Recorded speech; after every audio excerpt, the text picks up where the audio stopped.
Trial by jury matters. It is fundamental to the development of liberty in this country.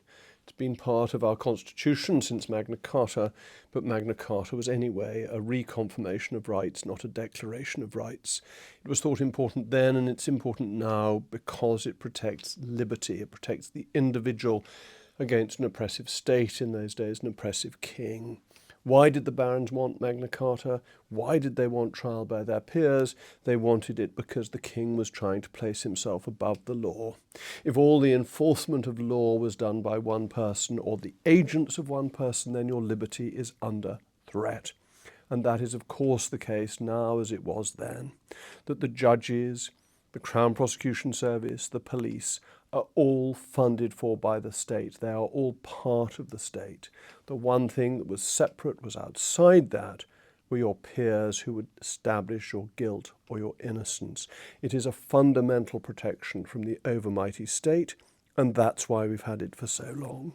And it's been a protection when we have had kings who thought that they could be absolute.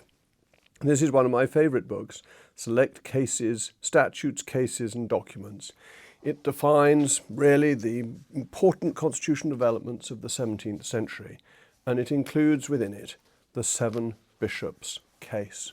The 7 bishops were accused of seditious libel. They were accused of writing and publishing a false, feigned, malicious, pernicious and seditious libel against the king. They were arrested, they were taken to the Tower of London, and they were tried. They were acquitted by a jury, and that acquittal maintained the right to petition the king, to petition the government if you thought you had a complaint. This is in 1688. It's just before the end of the reign of James II, and that right to petition was then put in the Bill of Rights. It's a right we all still enjoy, and it came about. Absolutism was stopped because of a jury. And in more recent years, the same has happened. Though as a schoolboy I was very against it, I was an ardent Thatcherite, it was a jury that acquitted Clive Ponting when he was accused of breaking the Official Secrets Act in relation to the Belgrano. He may well have broken the Official Secrets Act. The judge, summing up, said that the national interest was the interest of the government. The jury thought otherwise. And I've thought otherwise as I've grown older, and I hope a little bit wiser. Why? Because actually, if there is information that is being put out to the public that is not necessarily the full picture, it may be necessary for that to be adjusted. A judge would unquestionably have found Ponting guilty. The judge's summing up was strongly against him, but the jury was having none of it. The jury was defending the liberty of British people to know against the right of the government to cover something up. Even when it's a government that you like and support, it's worth backing freedom. Then you have more recently the 2 side-by-side cases, the ones that were accused of being 2-tier justice, one Lucy Connolly and the other Ricky Jones. Lucy Connolly, you will remember, was told she was going to be held on remand. The backlogs in the courts was such that any time on remand would be more than the sentence she'd be likely to get. She pleaded guilty. She got 13 months in prison for a free speech crime. She may have said something stupid and unpleasant, but it was a tweet. At about the same time, a man called Ricky Jones said something even more unpleasant, sounded like incitement to violence. He was prosecuted, he went to a jury, and the jury upheld the right of freedom of speech.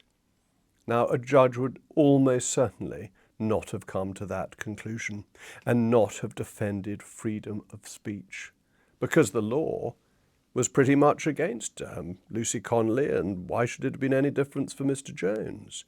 But a jury acquitted him because it thought that freedom was more important than bureaucratic integrity. And when you think about this, you have to consider who you want judging, because the ultimate decision on guilt or innocence could be taken by 12 people who have no skin in the game. Once the case is over, they will go home. They may sit once again as a jury in their 2-week service, but your case may take 2 weeks. The judge is part of the establishment. He may well have been a prosecuting KC beforehand. He may have been as you see in the immigration cases, thoroughly imbued within the system. He may conceivably have worked for the Crown Prosecution Service. He will know the people involved. He may even trust some of the people involved. He will have relationships with them. This isn't corruption. This isn't wicked. It's simply knowledge and friendships, which a judge will have and which a jury simply won't have. A jury comes to the case afresh. A judge will be in the position of knowing that his promotion prospects will depend on being seen to get things right in the eyes of those senior to him in the judiciary and ultimately within the government. He has a vested interest in the system. A jury doesn't. And in recent years, it's become harder to trust our judges. Baroness Hale was clearly political in her judgments in relation to the Brexit cases. And if you've had any doubt about that at the time, look how she voted in the House of Lords on Rishi Sunak's immigration bills, consistently voting against the government. She was a pro-European, is a pro-European, and that came through in her judgments. She didn't like Brexit. Look at Lord Leveson. Brian Leveson, who is behind this set of reforms, although apparently Lammy is going further. But he was the one who wanted to shut down freedom of the press. Of course he does. Judges want more and more power for judges, even if they're retired. That's their club, that's their clique, those are their friends, those are their mates. They want power for judges, taking it away from the press when they wanted a government-appointed body, now taking it away from us as individual citizens, taking it away from the British people to protect that fundamental freedom. They want to accrete power to their own kind. I can't see why you should trust the judges any more than you should trust juries. I would much prefer to trust a jury because, as I say, they have no vested interest.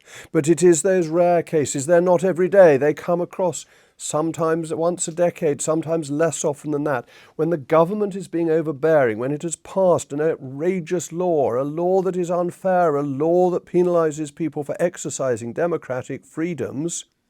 And the judges would be on the side of the establishment. They are part of the blob. They are part of the problem. And juries are not. Juries are us. Juries set out to see that the case is proved beyond a reasonable doubt, but that also that it is a reasonable case to bring. They're not legally trained. They don't follow the detailed intricacies of the law. They follow a higher view of what is right. And that is what has safeguarded our freedom. And we're told that this is needed because there is a backlog in the courts. Well, frankly, it would be better to run through that backlog by spending a little bit more money on it. Or, dare I say, making the judges work a little bit harder, opening up a few courtrooms that are sitting idly by, making judges sit slightly longer hours, not necessarily stopping so early in the afternoon, perhaps starting at 9 o'clock rather than 10 o'clock, getting the judges to pull their finger out rather than having a nice legal life. Because liberty is precious. Liberty is the foundation of our success. This is the thing. This is the point that for centuries, the idea that the citizen is free and may only be deprived of his liberty if his other fellow citizens think that is right and that the crime has been proved, has made sure that the principle that the state, the king, is under the law as well as all of us, a real and active fact. It is part of our constitutional strength that has led to our economic prosperity, that freedom to do that which is not specifically and for good reason prohibited. You take away trial by jury and you undermine one of the main props of that liberty. Actually, you undermine the principle of innocent until proved guilty, because judges are on the other side. They are part of the blob. And I think the blob is bad enough already.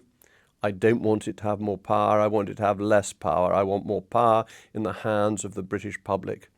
So we must fight to defend trial by jury. We must fight to defend our liberties. And we must fight to oppose this government that seeks, as socialist governments always do, to take power into the state and remove it from us as individuals, to make it a less free, a more authoritarian society must not be allowed.